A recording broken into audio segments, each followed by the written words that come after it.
Teras Kota.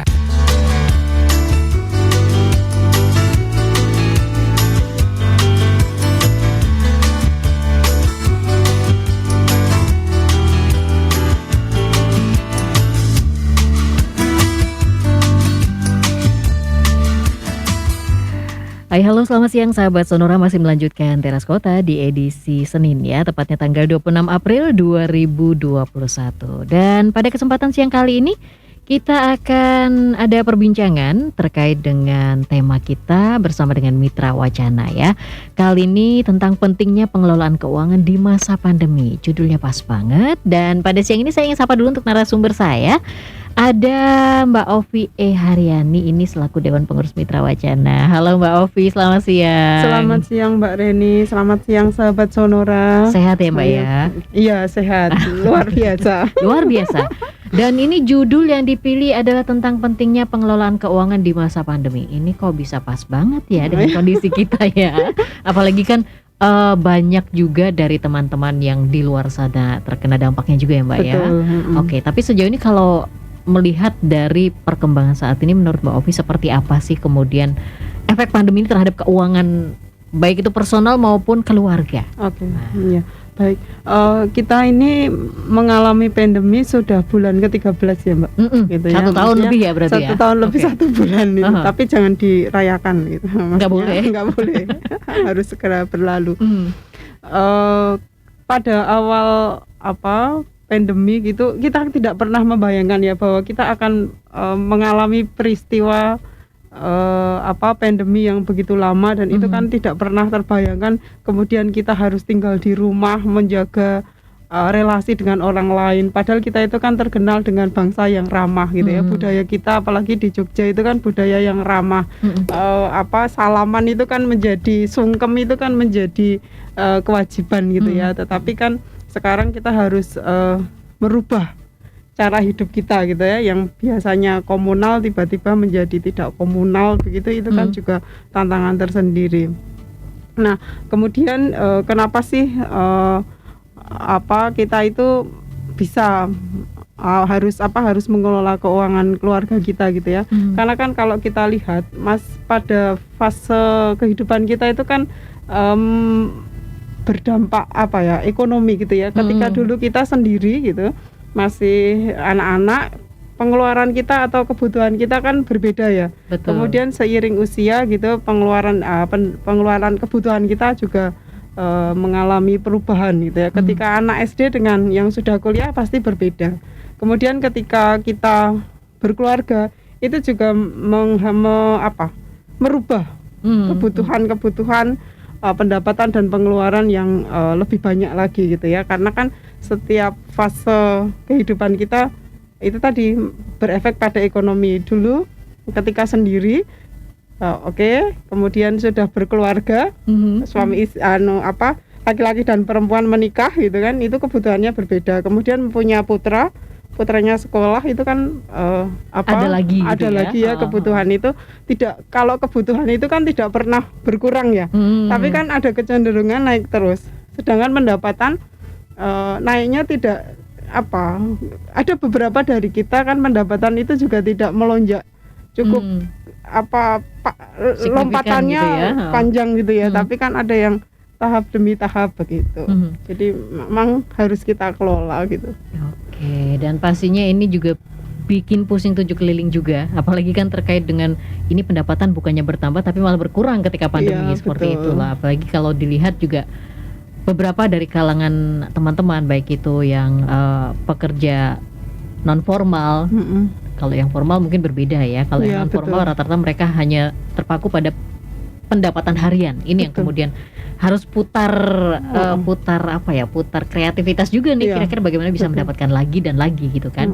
Nah, tapi kalau dari Mbak Ovi sendiri menyikapi kondisi yang seperti ini, apa yang kemudian menjadi catatan khususnya terkait dengan pengelolaan keuangan? Karena kan tidak semua orang bisa mempunyai strategi juga nih. Saya harus begini loh dengan sistem keuangan yang ada. Betul.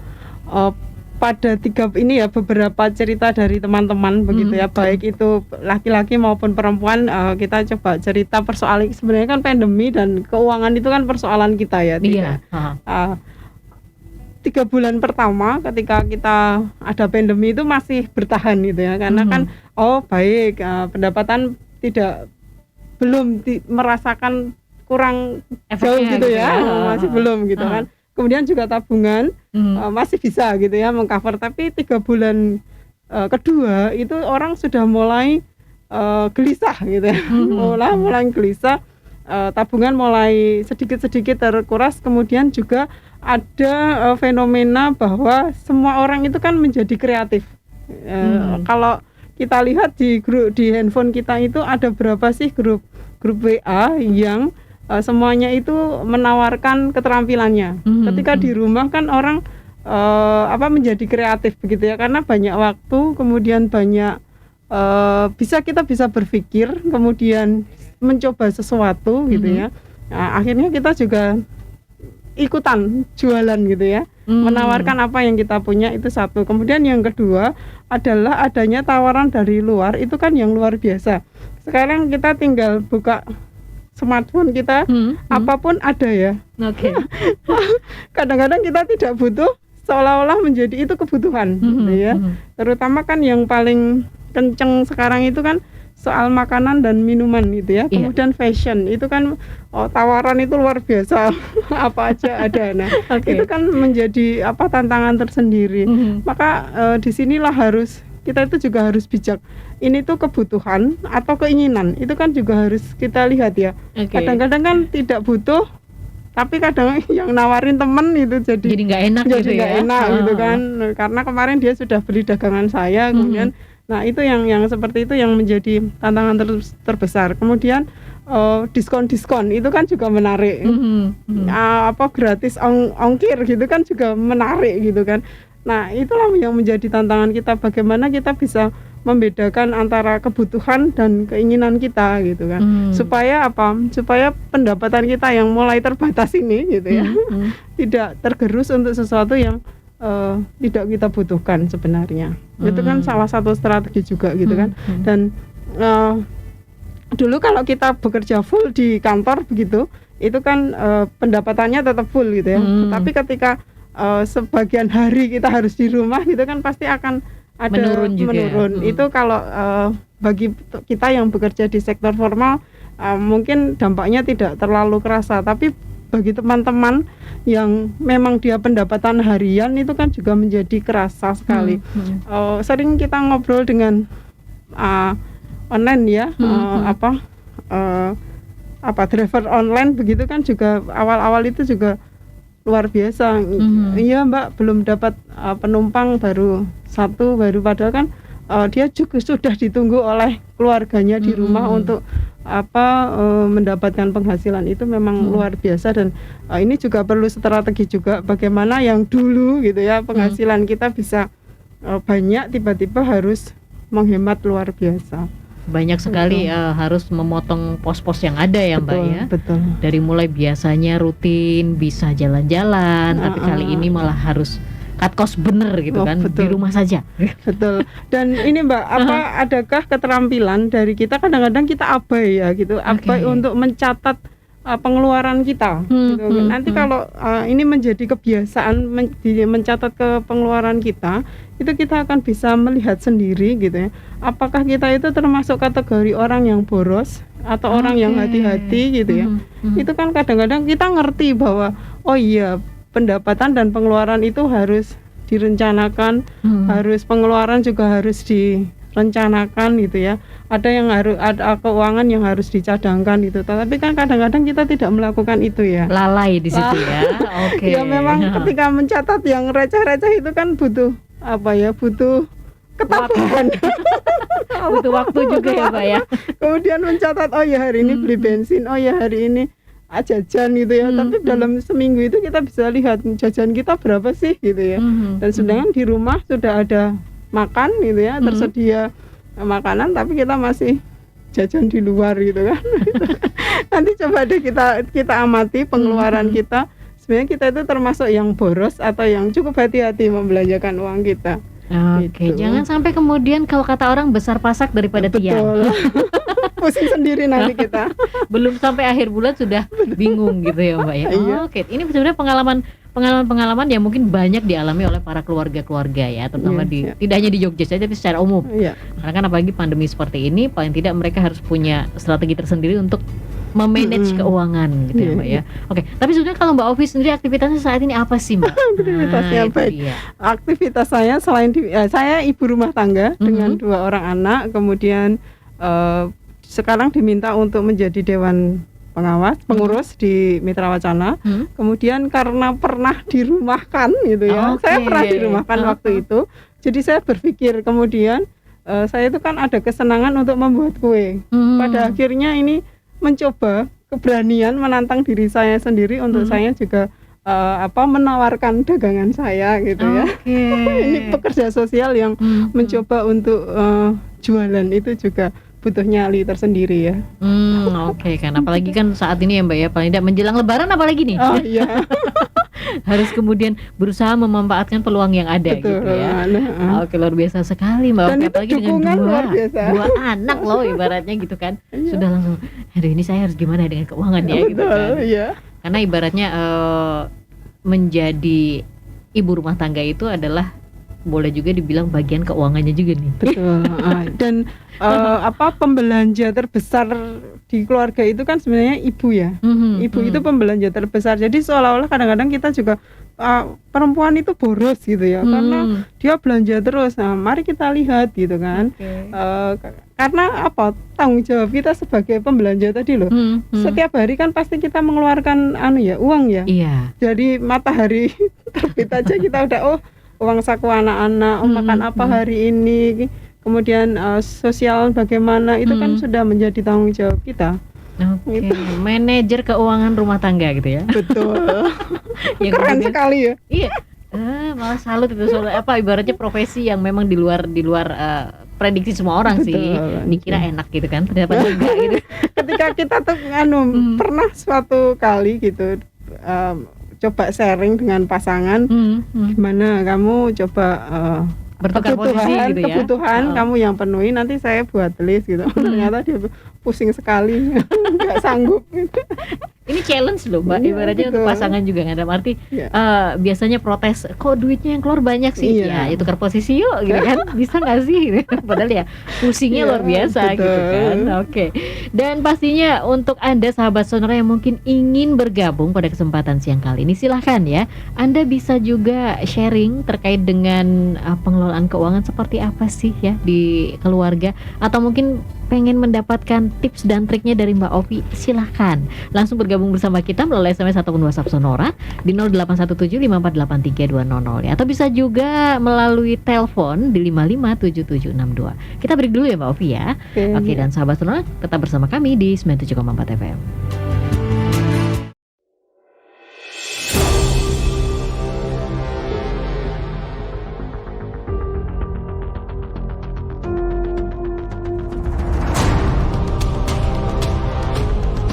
Mari lawan bersama virus corona. Jauhi keramaian. Disiplin jaga jarak. Dan selalu cuci tangan Anda. Jangan lupa pakai masker. Stay at home di rumah aja. Pesan ini dipersembahkan oleh Mitra Wacana.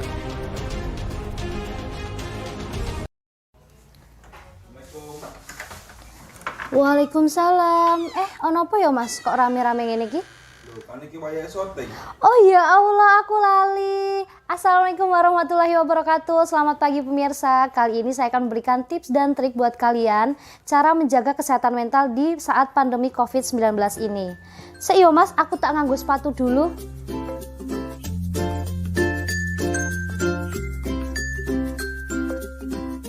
Teman-teman tahu nggak sih, menjaga kesehatan mental pada saat pandemi COVID-19 ini sangat penting loh.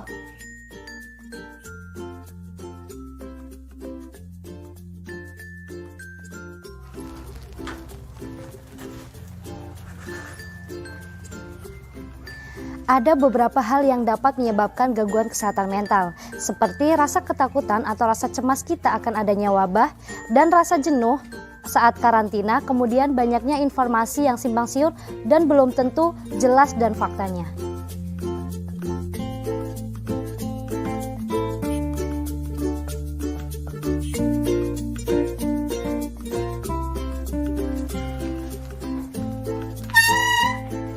Gak jarang itu semua dapat mengganggu kecemasan serta mengganggu kesehatan fisik dan mental.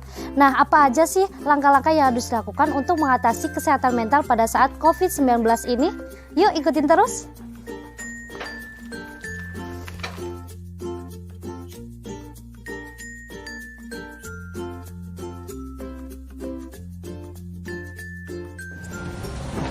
Yang pertama yaitu selalu melakukan aktivitas fisik. Seperti olahraga, melakukan peregangan, dan latihan pernafasan yang membantu kita untuk menenangkan diri atau merilekskan. Dan jangan lupa berjemur di bawah sinar matahari ya untuk meningkatkan imun tubuh kita.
Ya, dan sahabat Sonora masih melanjutkan ya perbincangan kita di siang ini bersama dengan Mitra Wacana, dan kita masih bersama Mbak Ovi Haryani ya, terkait dengan tema kita pentingnya pengelolaan keuangan di masa pandemi. Dan bagi Anda yang mungkin ingin sharing, silahkan bisa langsung saja sampaikan pertanyaannya melalui SMS ataupun WhatsApp ya di 08175483 200, atau bisa juga telepon di 0274 557762. Dan pastinya untuk streaming bisa langsung Anda simak melalui sonora.id atau melalui bit.ly/streamingKG Radio. Oke, kita masih membahas seputar pentingnya pengelolaan keuangan di masa pandemi.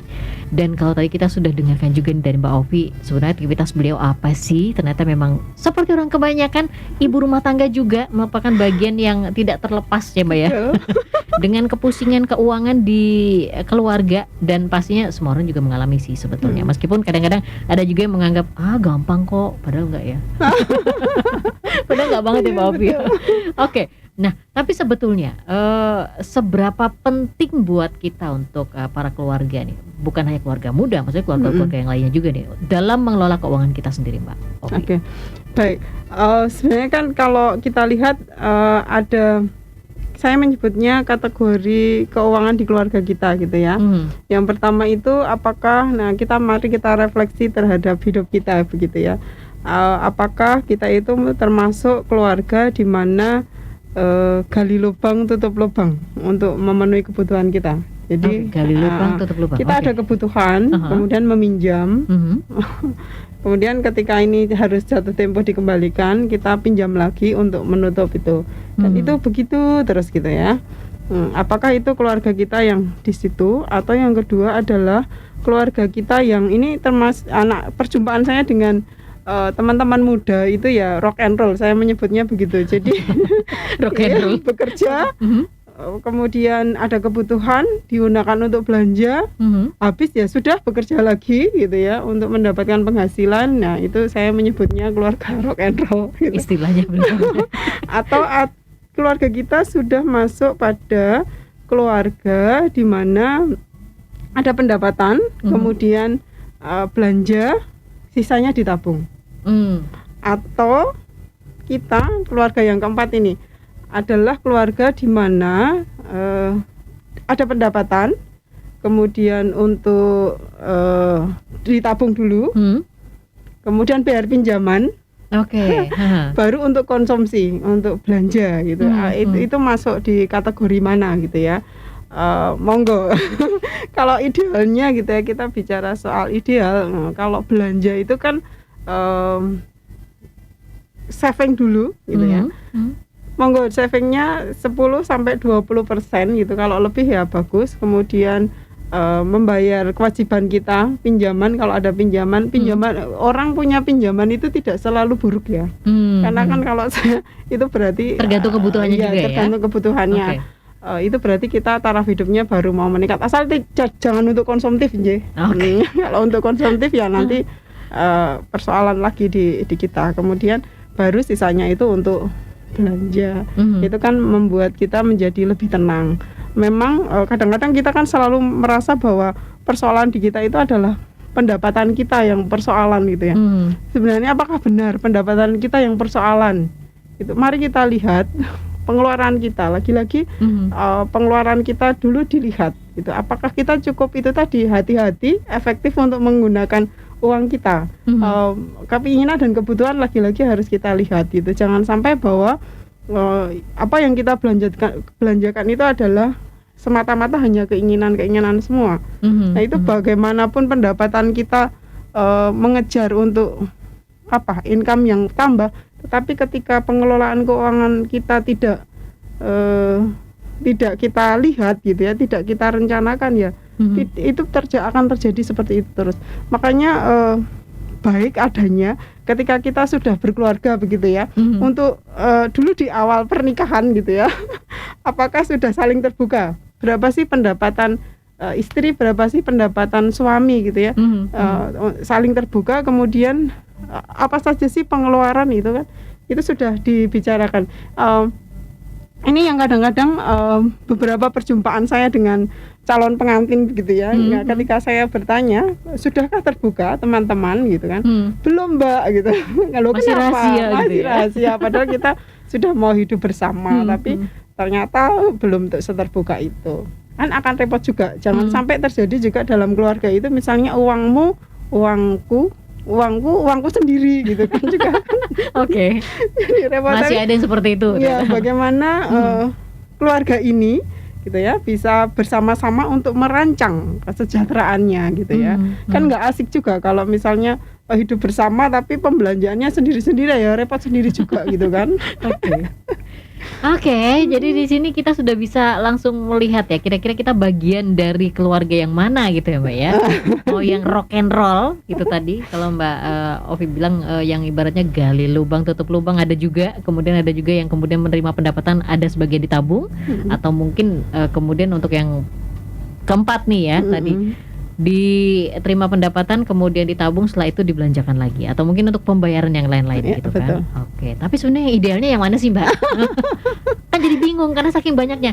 Salah satu gali lubang tutup lubang, iya juga. Kemudian bisa nabung, iya juga. Nah, itu dia kategori yang mana nih yang lebih pas? Kalau idealnya memang belanja itu ketika kewajiban-kewajiban kita sudah selesai. Jadi kan pasti ada kewajiban kita itu bayar SPP anak-anak gitu ya. Bagi yang sudah berkeluarga ya, ini ada bayar SPP anak-anak, kemudian apa listrik, internet sekarang kan menjadi sangat penting ya. Kebutuhan luar biasa sekarang ini. Nah, ini apakah ini sudah terpenuhi? Oh iya, membayar angsuran itu kan juga kewajiban kita. Itu kan menjadi penting gitu kan. Nah, setelah kewajiban kita terpenuhi, baru itu digunakan untuk, setelah tabungan juga baru kita bisa belanjakan. Itu kan akan lebih menarik hidupnya. Tidak kepikiran, waduh, pinjaman itu belum terbayar. Oh iya, SPP anak-anak ternyata belum ditransfer, ya, belum terbayar. Itu kan juga bagi ini yang putra-putrinya sekolah di swasta barangkali menjadi berat, tapi kalau di negeri mungkin beda ya, agak berbeda. Oke, berarti di sini yang lebih harus diutamakan adalah pembayaran di awal gitu ya, segala hal yang mungkin bersangkutan dengan kebutuhan keluarga, kebutuhan anak-anak, dan juga angsuran lain-lain nih. Karena kan banyak banget rentetannya. Kalau saya menyebut ini sebagai bertahan hidup gitu ya. Kecuali kalau memang pendapatannya sudah tidak terbatas gitu ya, ya monggo. Tetapi kan bagi kita yang masih memang harus mengelola pendapatan kita dan menyesuaikan dengan pengeluaran, ya ini memang harus dilakukan supaya bulan berikutnya kita tidak kebingungan lagi. Pun juga kalau teman-teman kita yang penghasilannya harian, sebenarnya kan kita juga bisa melihat sebenarnya kebutuhan kita itu di masa yang akan datang, bulan berikutnya atau bulan ini yang sedang kita alami itu kan juga kelihatan toh. Bayar listrik kan harus, beli pulsa harus, SPP harus. Kemudian sosial kan juga masih berjalan nggak ini? Masih. Di beberapa masih ya. Apalagi sekarang kan sudah 1 tahun lewat ini kan juga undangan itu sudah mulai ada di rumah kita ya. Sudah dari meja masing-masing gitu ya. Masing-masing kan sudah ada tuh. Gitu. Nah ini kan juga kita bisa prediksi pengeluaran kita itu sebenarnya sudah kita prediksi, dan pendapatan kita sebenarnya juga sudah bisa kita hitung sebenarnya kalau pendapatannya harian. Ada satu teman bagus juga, dia pendapatannya harian. Dia jual soto gitu ya. Maka dia karena dia rumahnya juga masih kontrak gitu, dia akan ada celengan gitu ya. Celengan yang dia harus masukkan. Oke.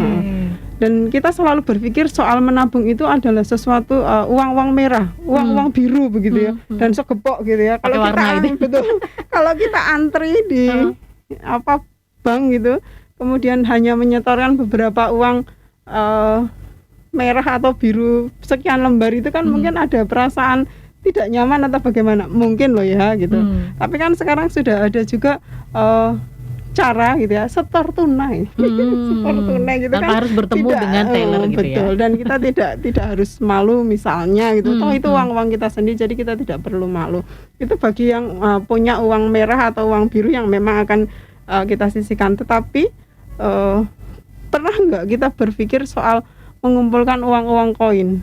Uang koin itu kan juga sebenarnya bisa menolong hidup kita, untuk memperpanjang hidup kita. Ini sering juga Mbak gitu. Dan kita kadang abai dengan uang-uang koin itu. Iya, kadang-kadang sih di kantong, kemudian ada di tas, ada di mana. Iya, kenapa tidak coba mulai hari ini gitu ya? Saya mengajak teman-teman, sahabat Sonora ini untuk mari kita kumpulkan uang itu. Iya, dia bekerja keras loh untuk kita. Meskipun hanya sekedar koin gitu iya, ya. Betul. Tapi kemudian ketika dikumpulkan juga nggak kerasa banyak juga sih Mbak, sebetulnya juga bisa dimanfaatkan ketika memang kita kepepet gitu kan ibaratnya. Oke. Yuk kita coba-coba cari ada koin nggak sih? Ya, jangan terserak di mana-mana, tapi coba sekarang kita kumpulkan gitu ya. Kemudian kalau pernah nggak teman-teman melihat uang kita gitu ya, di dompet kita lah. Nanti kita lihat ya di dompet kita yang 100 ribuan dengan berapa Mbak? 5.000 atau di 2.000 gitu.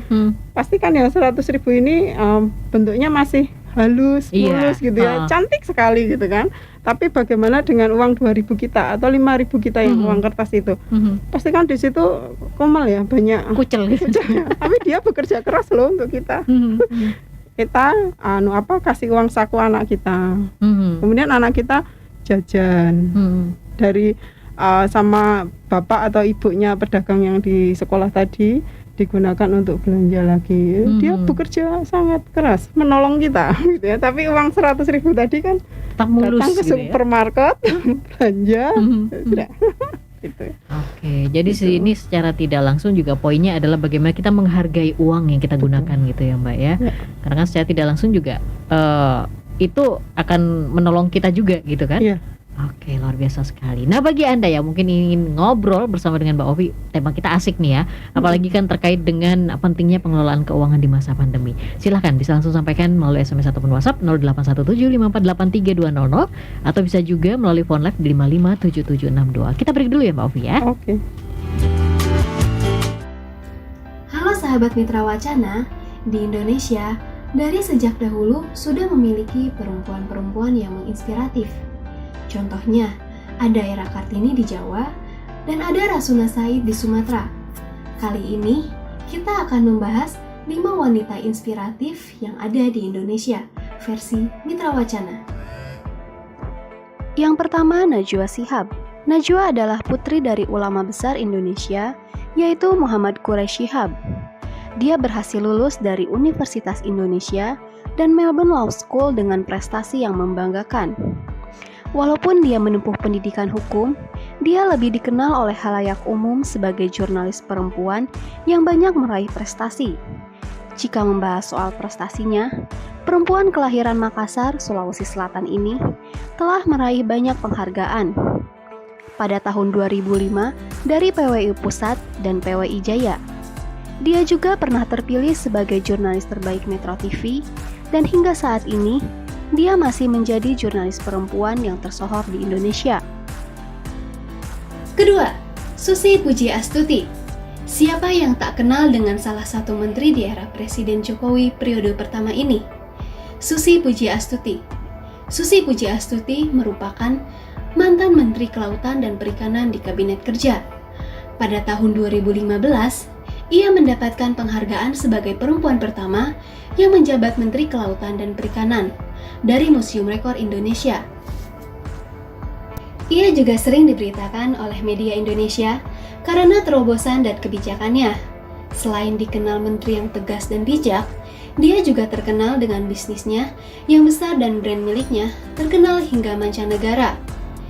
Dia memiliki bisnis sebagai pengepul hasil perikanan yang lalu diolah menjadi ikan olahan dan dipasarkan di pasar Asia hingga Amerika Serikat. Selain itu, dia juga berbisnis di bidang penerbangan. Hingga tahun 2012, perusahaan penerbangan miliknya tercatat telah mengoperasikan hingga 50 pesawat terbang. Ketiga, Sri Mulyani. Sri Mulyani merupakan Menteri Keuangan Indonesia yang tak diragukan lagi kehebatannya. Menjabat sebagai Menteri Keuangan sejak tahun 2005 di era Presiden Susilo Bambang Yudhoyono. Selain itu, dia sudah melalang di dunia internasional. Dia sempat ditunjuk sebagai Direktur Pelaksana Bank Dunia pada tahun 2010. Dia juga dinobatkan sebagai Menteri Keuangan Terbaik Asia pada tahun 2006 oleh Emerging Markets di sela sidang tahunan Bank Dunia. Ia juga terpilih sebagai wanita paling berpengaruh ke-23 di dunia versi majalah Forbes tahun 2008 dan wanita paling berpengaruh kedua di Indonesia versi majalah Global Asia. Keempat, Dian Sastrowardoyo, sosok yang sudah tidak asing lagi di dunia entertainment, yaitu Dian Sastrowardoyo. Dian merupakan aktris besar Indonesia yang mempunyai segudang prestasi. Tak heran jika sosoknya telah melekat sebagai salah satu ikon wanita Indonesia. Dian Sastro memulai karirnya pada tahun 1996 sebagai pemenang Gadis Sampul. Kemudian menjadi aktris terbaik dalam filmnya yang berjudul Pasir Berisik di Festival Film Asia.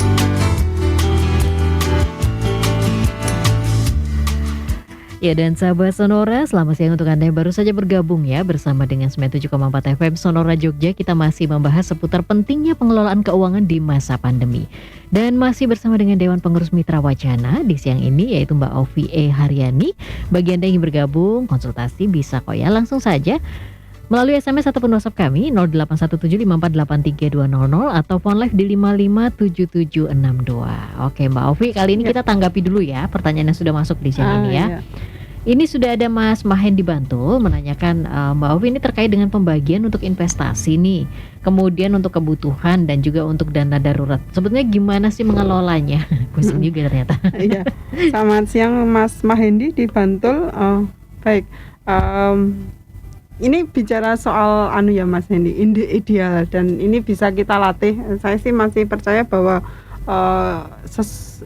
sesuatu yang ideal bisa kita latih menjadi kebiasaan gitu. Itu saya masih meyakini gitu ya. Kalau memang misalnya pendapatan kita 100% gitu ya, untuk investasi atau tabungan sisihkanlah 10-20% gitu kan. Dan ini ternyata dari iNews itu masa pandemi ini justru tabungan dan investasi itu meningkat tajam sekitar 75% gitu ya. Orang mulai melirik tabungan dan investasi gitu ya, karena kan pengalaman hidup sudah 1 tahun ini mengajarkan kita memang harus hati-hati terhadap pengeluaran kita dan terhadap uang yang ada di kita gitu ya. Itu mari silakan investasi atau tabungan, kita sebut tabungan begitu, 10-20% itu kita sisihkan. Kemudian yang kadang kita itu kan soal pinjaman itu ya. Sekarang ini kan mulai ditawarkan banyak pinjaman dengan bunga yang menarik gitu ya, dengan syarat yang mudah gitu ya. Terutama untuk ibu rumah tangga itu kan juga banyak saya lihat di perbankan, ada ya gitu ya. Dan tidak perlu punya usaha, itu kan juga sesuatu yang menarik. Dan kadang-kadang iya angkanya sepertinya kok bisa gitu, tapi ternyata dalam perjalanannya kita kerepotan gitu ya. Usahakan pinjaman itu maksimal 30%.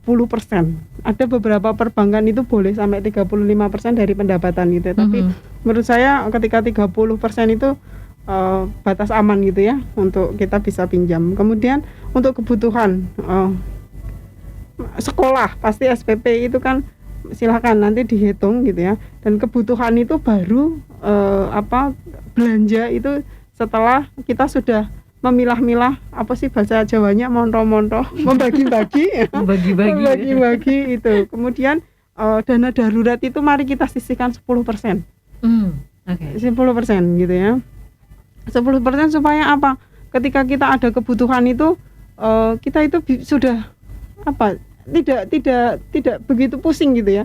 Ada tagline di sebuah lembaga keuangan mikro itu saya sangat setuju dan mengamini itu, tersenyum di setiap kebutuhan gitu ya.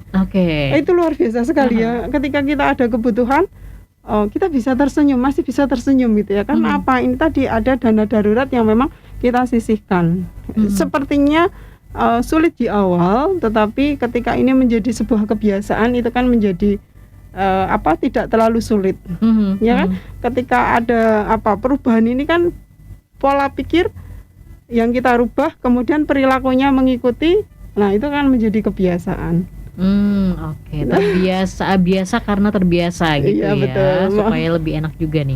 Mas Mahen gimana, sudah siap untuk membagi-bagi? Karena kan di sini memang harus ada skala prioritas juga ya Mbak ya. Betul. Terkait dengan pengelolaan keuangan. Karena pendapatan kita itu nggak salah. Nah itu dia, pendapatan nggak salah, yang salah yang pengelolanya gitu kan. Oke, berikutnya ke Mas Kavi di Kalasan. Mbak, ini kan berkaitan dengan pengelolaan keuangan nih. Kalau hutang untuk berinvestasi itu tepat nggak sih? Hutang untuk berinvestasi. Nah, itu dia. Betul. Bagaimana? Tepat nggak sih sebetulnya? Kalau saya pribadi ya Mas, ini melihat bahwa ketika kita pinjam, kemudian uang kita digunakan untuk investasi, nah kita perlu lihat dulu return kita gitu kan. Ketika kita pinjam itu kan pasti ada bunga di situ, ada biaya-biaya di situ. Nah, biaya kita dengan return yang kita dapat itu bisa balance enggak? Kemudian lihatlah betul organisasi yang memang menawarkan itu.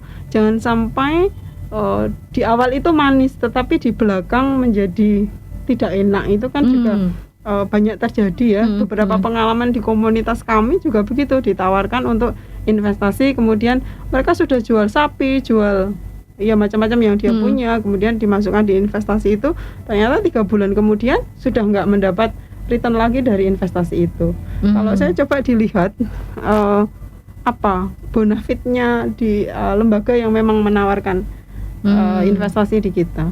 Harus hati-hati berarti sangat Mbak ya. Sangat hati-hati, betul. Jangan sampai kemudian hutang untuk investasi tapi nggak bisa balikin. Karena kan kita sudah, uang kita yang pinjam tadi kita sudah taruh di pihak lain, kemudian kita juga harus membiayai yang satunya gitu kan? Yang kita pinjami tadi itu kan juga menjadi beban. Mari kita lihat return untuk keuntungan dari investasi kita, apakah cukup dia untuk membiayai pinjaman kita itu. Ya, ketiga. Dengan catatan ini bukan pinjaman ke temen ya. Kalau itu kan beda lagi ceritanya. Kalau pinjaman ke teman kan bisa tarsuk gitu ya. Tarsuk. Oke, untuk Mas Kavi terima kasih sudah bergabung ya. Cukup menarik sekali, apalagi kan terkait dengan kita yang biasanya kemudian punya prinsip, aku mau pinjam untuk investasi, itu sangat riskan sekali ya Mbak ya, apalagi di situasi yang seperti ini gitu ya. Oke, itu dia. Baik, dan masih ada untuk Anda yang ingin bergabung, silahkan, terbuka kesempatan. Kita masih ada perbincangan sampai dengan jam 12 kok ya. Jadi bisa ngobrol dengan Mbak Ovi terkait dengan pengelolaan keuangan seperti apa. Tapi sebetulnya nih Mbak Ovi, sejak kapan kita harus melakukan pengelolaan keuangan? Ada nggak sih batas minimal ataupun batas maksimal? Karena ada juga yang kemudian telat juga sih sadarnya. Saya harus mengelola keuangan baru setelah harus pontang-panting memikirkan pendapatan. Nah, seperti apa nih? Kalau saya anak-anak mengajarkan pengelolaan keuangan itu sejak dini Mbak. Jadi ketika anak kita sudah melek literasi keuangan gitu ya, tahu jajan itu, nah itu mulai sejak itulah anak-anak kita harus kita ajarkan. Jadi misalnya masih kecil, balita gitu ya, dia sudah ngerti uang gitu, ajarilah menabung di celengan gitu ya, menabung di rumah. Itu kemudian ketika dia sudah bisa jajan, ketika anak ini usianya bertambah gitu ya, dan komunitasnya juga menjadi lebih besar, kenal jajan kan? Karena Iya, pasti itu. teman-temannya jajan ada yang lewat di depan rumah kita dipanggil tanpa memberitahu kita gitu ya, sudah tiba-tiba sudah tepuk-tepuk mas-mas mbak-mbaknya yang jualan sudah datang ke rumah. Itu kan barangkali sering dialami oleh sahabat Sonora. Nah, ajarkanlah sejak dini itu anak-anak kita untuk mengelola keuangannya. Kemudian ketika sudah SD gitu ya, cobalah misalnya uang jajan itu harian sudah, kemudian mingguan kita coba bertahap gitu ya, dan kita minta anak kita untuk pengeluaranmu itu sebenarnya apa aja sih untuk dalam satu hari itu. Berarti membuat catatannya ya. Jajan itu apa sih yang akan kamu jajan? Oh iya, saya akan beli snack, es teh atau es jeruk, kemudian kalau sudah agak besar lagi beli bakso gitu. Oke, kebutuhanmu berapa, kemudian coba ada bisa disisihkan untuk menabung enggak, es tehnya diganti bawa minum dari rumah ya, terus snacknya dari rumah ya gitu. Nah, itu supaya bisa menabung. Nah, itu kita coba lihat apakah satu minggu itu dia bisa memanage uangnya. Jangan-jangan uang saku diberikan 1 minggu habis dalam 2 hari, itu terjadi juga kan? Oke. Nah, itu bisa, tapi ini memang perlu dilatih supaya dia juga bisa menghargai uang, itu juga dia bisa menghargai. Oke, atau mungkin bisa diawali dengan beli celengan lucu gitu ya. Boleh, bisa. Supaya kemudian anak tertarik untuk berarti ini uangnya bisa disimpan di sini gitu kan. Iya, betul. Sebagai triknya sih Mbak sebetulnya kalau untuk yang masih dini masih mengenal kecil, uang. betul. Oke, berarti di sini untuk kita sendiri sebagai orang tua sudah harus bisa mengingatkan anak-anak nih, terutama yang sudah mulai Ngerti SD, jajan. SMP itu pasti jajan, iya dong, nggak mungkin nggak gitu kan. Masih tiap kali aku mau beli itu, udah pasti begitu kan. Iya. Oke, berarti di sini memang dari keluarga yang kemudian menjadi basicnya, seperti apa membuat anak mengenal pengelolaan keuangan gitu ya Mbak ya. Oke, luar biasa sekali. Jadi untuk Anda yang mungkin punya permasalahan seputar pengelolaan keuangan, bisa langsung ngobrol bersama kita di SMS ataupun WhatsApp 0817548320. Nanti kita akan lanjut lagi bersama dengan Mbak Ovi Haryani. Tetap bersama Sonora di 97,4 FM. Berdasarkan data dari Badilag, Badan Peradilan Agama, dan data kuesioner yang diterima oleh Kongres Perempuan, dari tahun ke tahun terjadi peningkatan kasus kekerasan terhadap perempuan. Peningkatan kekerasan seksual ini tentu sejalan dengan meningkatnya pelecehan seksual di Indonesia. Salah satu tindak pelecehan seksual yang kerap kali dialami perempuan adalah catcalling. Catcalling merupakan sebuah tindak kejahatan yang berupa pelecehan seksual verbal. Sayangnya, tindakan kriminalitas ini belum mendapat perhatian serius. Hal ini dikarenakan belum adanya hukum atau aturan khusus yang spesifik untuk menjadi dasar dari tindakan catcalling. 12 nih, ayo lah. Assalamualaikum Mufti. Mana nih? Asik. Mbak, tak PA-nya Mbak. Please dong, please. PA-nya Mbak.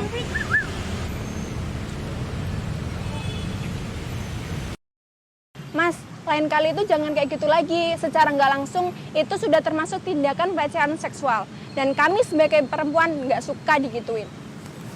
Begitu kenyataannya. Catcalling merupakan kekerasan seksual verbal yang terjadi di Indonesia. Kita memang tidak bisa memusnahkan catcalling di Indonesia, tapi kita bisa memperkecil kemungkinan terjadinya catcalling di Indonesia. Mari lawan catcalling.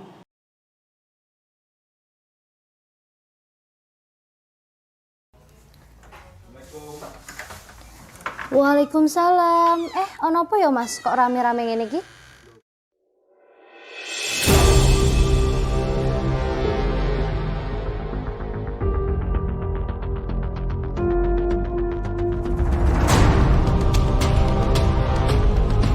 Mari lawan bersama virus corona.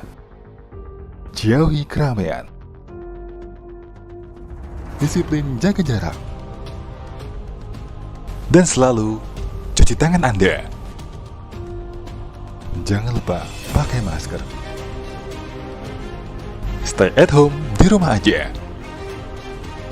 Pesan ini dipersembahkan oleh Mitra Wasana.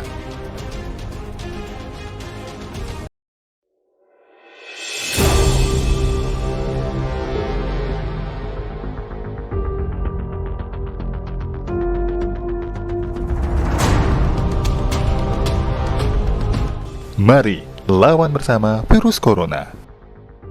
Jauhi keramaian. Disiplin jaga jarak. Dan selalu cuci tangan Anda. Jangan lupa pakai masker. Stay at home di rumah aja.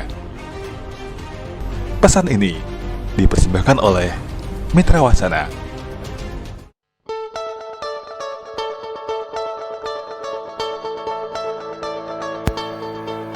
Mitra Wacana merupakan sebuah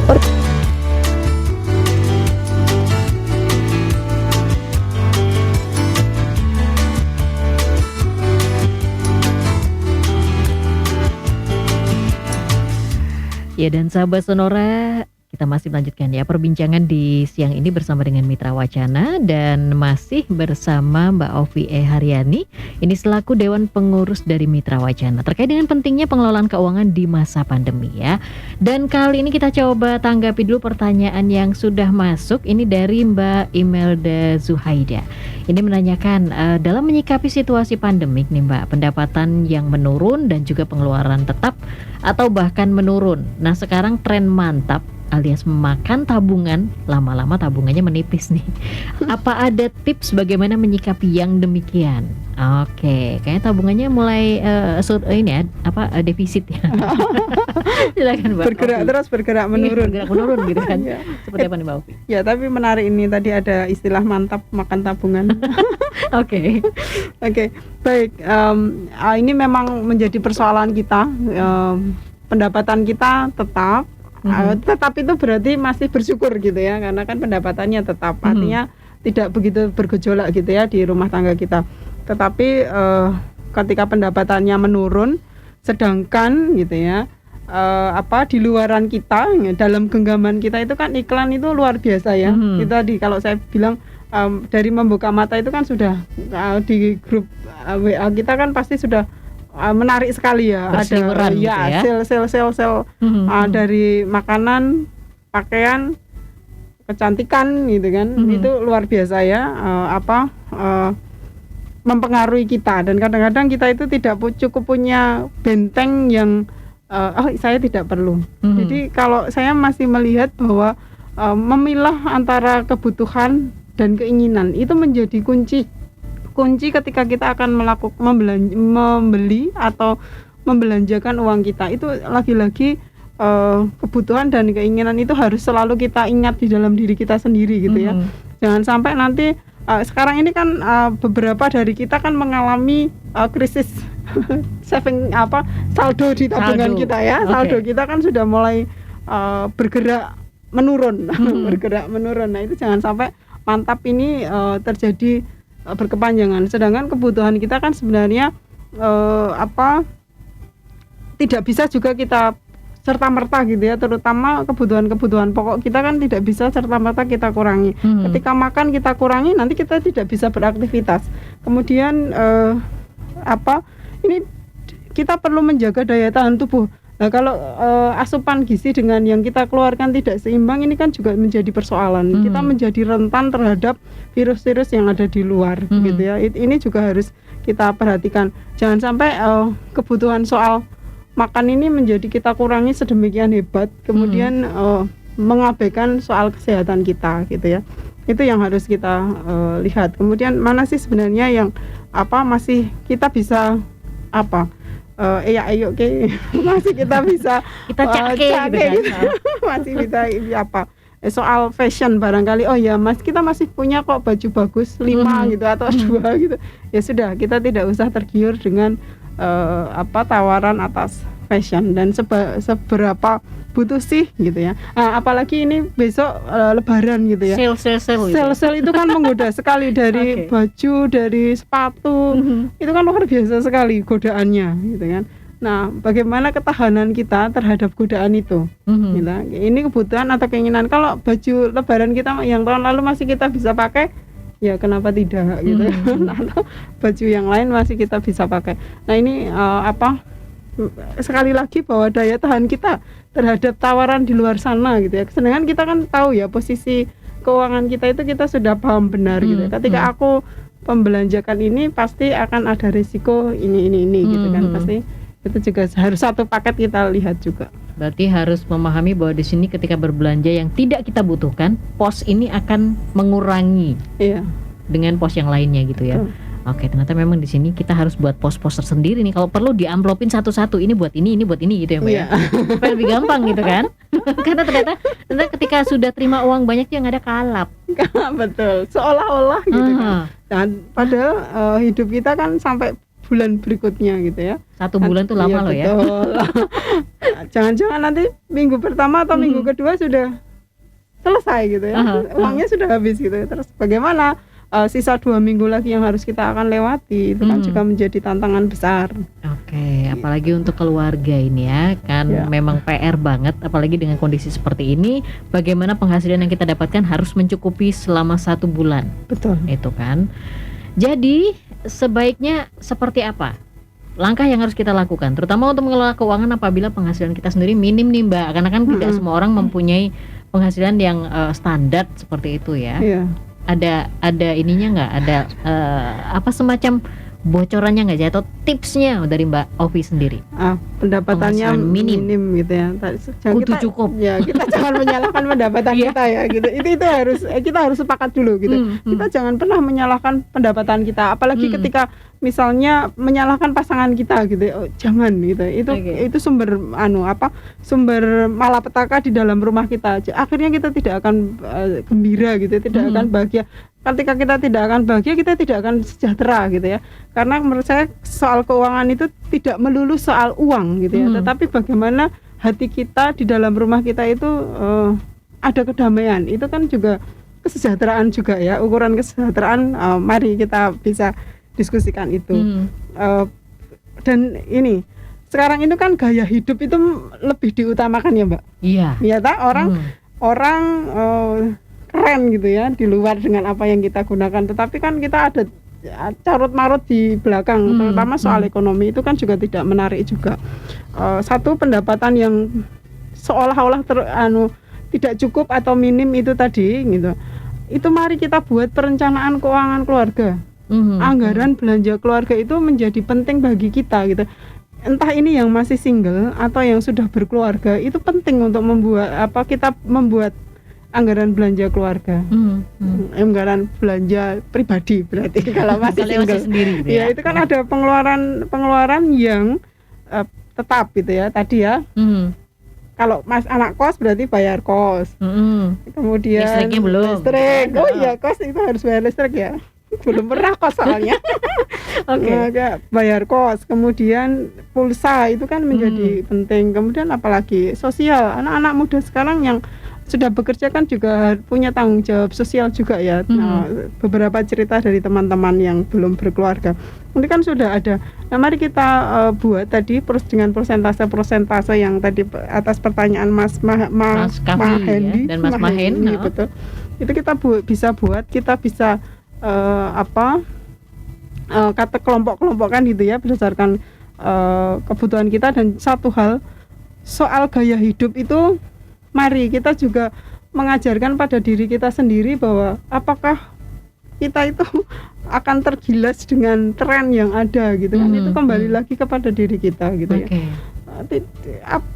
Kadang-kadang kan kita juga personal branding itu kan menjadi penting gitu ya gitu. Tapi sejauh mana sih beban itu terhadap kehidupan kita yang ke masa yang akan datang, itu juga perlu kita lihat juga gitu ya, supaya kita itu hidup itu tidak menjadi sangat susah gitu loh. Sudah susah tambah susah lagi gitu. Karena sebenarnya ini kembali kepada diri kita sendiri soal satu kebutuhan dan keinginan, lagi-lagi itu kembalilah ke situ. Kemudian ada lagi perencanaan keuangan keluarga atau pribadi, itu menjadi penting. Kok sepertinya ndaki ya, mari kita lakukan ini sebagai sebuah kebiasaan supaya perilaku kita berubah. Itu perjumpaan saya dengan beberapa komunitas ketika kita merubah ini juga ternyata punya tabungan itu kan menjadi harga dirinya naik ya. Tidak kelihatan memang tabungannya banyak gitu, memang tidak kelihatan gitu. Tetapi bagaimana seorang ibu-ibu yang pedagang sayur gitu, dia punya tabungan yang luar biasa gitu kan. Itu juga menjadi semangat gitu ya, untuk ketenangan untuk yang akan datang itu. Jadi ketika ada kebutuhan, dia bisa menggunakan tabungannya tadi untuk memenuhi kebutuhannya. Oke, berarti secara tidak langsung menabung itu harus gitu ya Pak ya? Harus supaya nggak kelabakan di lain hari. Betul. Gitu kan? Sama punya BPJS ya. Oke. Oh itu wajib itu. Itu selalu itu saya salah sampaikan. satu jaminan. Betul.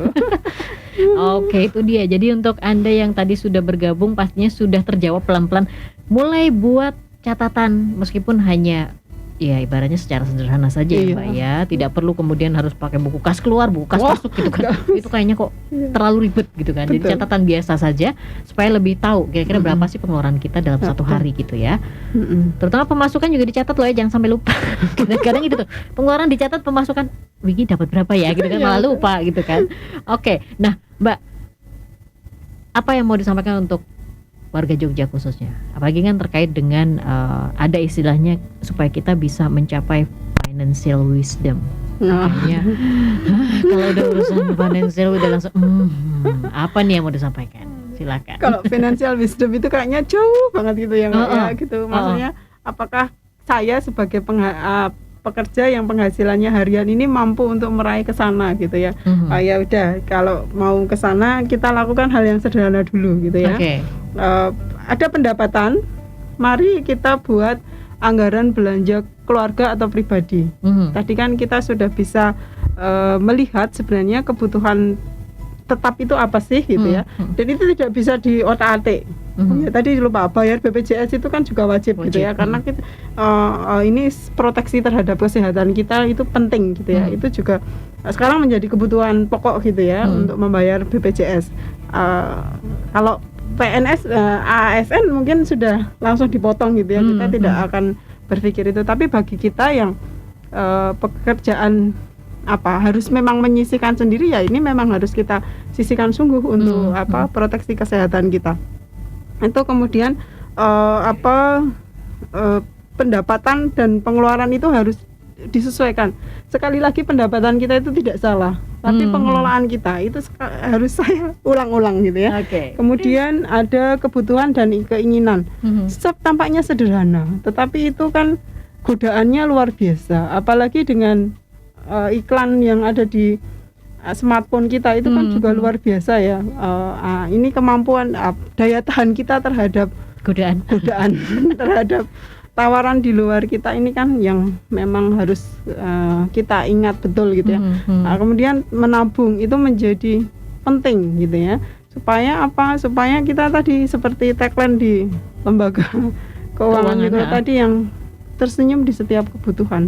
Itu kan menjadi luar biasa menarik. Dan kita kadang-kadang ketika ada kebutuhan gitu sudah dari kita berkerut-kerut gitu kan gitu. Tapi bagaimana kita bisa memenuhi kebutuhan kita dengan yang sudah kita rancang hari ini.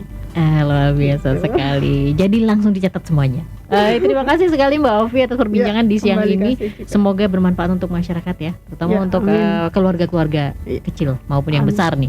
Oke, dan pastinya sahabat semua, terima kasih untuk kebersamaan Anda bersama Mitra Wacana di edisi siang kali ini. Semoga bermanfaat dan sampai ketemu lagi pada perbincangan yang lainnya.